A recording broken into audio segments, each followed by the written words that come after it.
ఇంకా అందరికీ సీతారాములు ఇంకా సుమతి అత్తమ్మ మా మేనత్త అని చెప్తుంది. ఇంకా రామ్ అమ్మ బ్రతికే ఉందని అంటే ఇంకా జనార్దన్ సంతోషపడుతూ, నా సుమతి బ్రతికే ఉందా అంటే ఆ బ్రతికే ఉంది మావయ్య, ఈ మధ్యనే మా ఇంటికి వచ్చి వెళ్ళిందంట అని చెప్తుంది సీత. ఇంక ఇంట్లో వాళ్ళందరూ సంతోషపడుతూ ఉంటారు.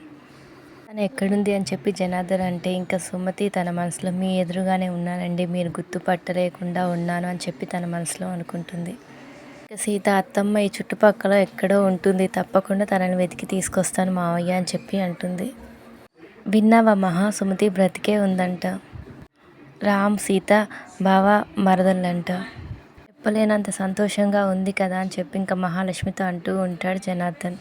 ఇంకా మహాలక్ష్మి, సారీ సుమతి, నువ్వు చనిపోయావు అనుకున్నాను, నువ్వు బ్రతికే ఉన్నాను తెలియక నీ వద్దంతి కూడా జరిపించాను.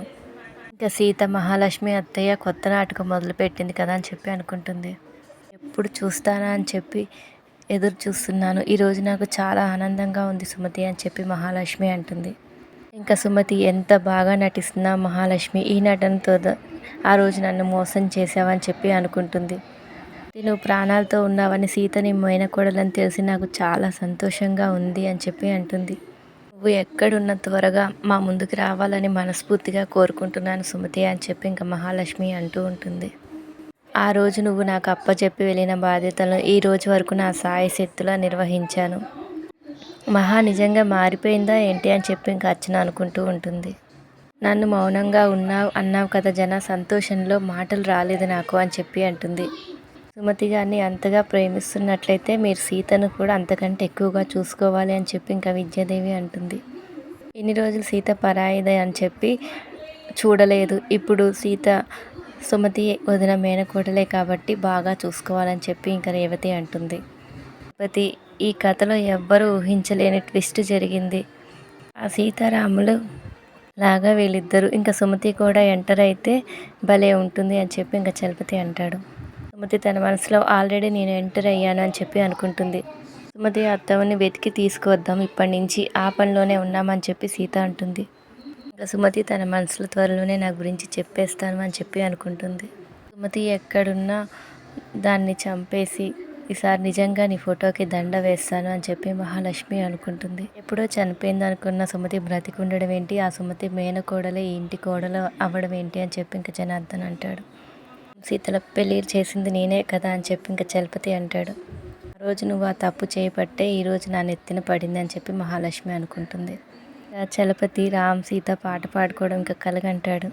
రాము సీత బావ మరదలు కదా, అందుకే వాళ్ళిద్దరి మీద బావ మరదలు సాంగ్ వేసుకున్నాను అని చెప్పి అంటాడు.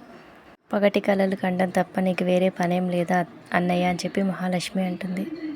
కళలు నెమరు వేసుకోవడానికి చెల్లెమ్మ అని చెప్పి ఇంకా చలపతి అంటాడు. కళలో మీరిద్దరూ డ్యూయట్ పాడుకొని డ్యాన్స్ వేశారు అని చెప్పి అంటే ఇంకా ఏం పాట మావయ్య అని అంటే, దంచవే మైనత్త కూతురా అని చెప్పి ఇంకా పాట పాడుతూ ఉంటాడు చలపతి. మహాలక్ష్మికి కోపం వచ్చి ఇంకా చాలా అన్నయ్య ఆపు అని చెప్పి అరుస్తుంది. అందరం ఇలా హ్యాపీగా ఉండి చాలా రోజులైంది సుమతి ఉన్నప్పుడు, అందరం ఇలాగే చాలా సంతోషంగా ఉండేవాళ్ళం అని చెప్పి జనార్దన్ సుమతితో అంటాడు. ఇంకా సుమతి, ఇంకా గుడ్ న్యూస్ చెప్తానంటే ఏంటని చెప్పి అడుగుతారు. మీ పెళ్ళైన దగ్గర నుంచి తొలి రాత్రి జరగలేదని విన్నాను, మంచి ముహూర్తం చూసి అది కూడా జరిపించేస్తే బాగుంటుందని చెప్పి సుమతి అంటుంది. ఇంకా మహాలక్ష్మి అలాగే చేద్దామని చెప్పి అంటుంది. లలిత, శివకృష్ణ మాట్లాడుకుంటూ ఉంటారు.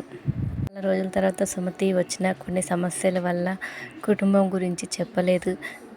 రామ్ మన మేనల్లుడే అని తెలిసింది, చాలా సంతోషంగా ఉంది అని చెప్పి మాట్లాడుకుంటూ ఉంటారు. సుమతి తన కుటుంబానికి దగ్గరగా ఉందని చెప్పింది కానీ ఎక్కడ ఉందో చెప్పలేదు అని చెప్పి ఇంకా శివకృష్ణ అంటాడు.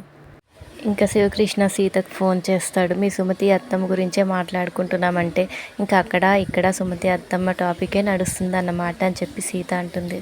Thank you for watching, please subscribe my channel.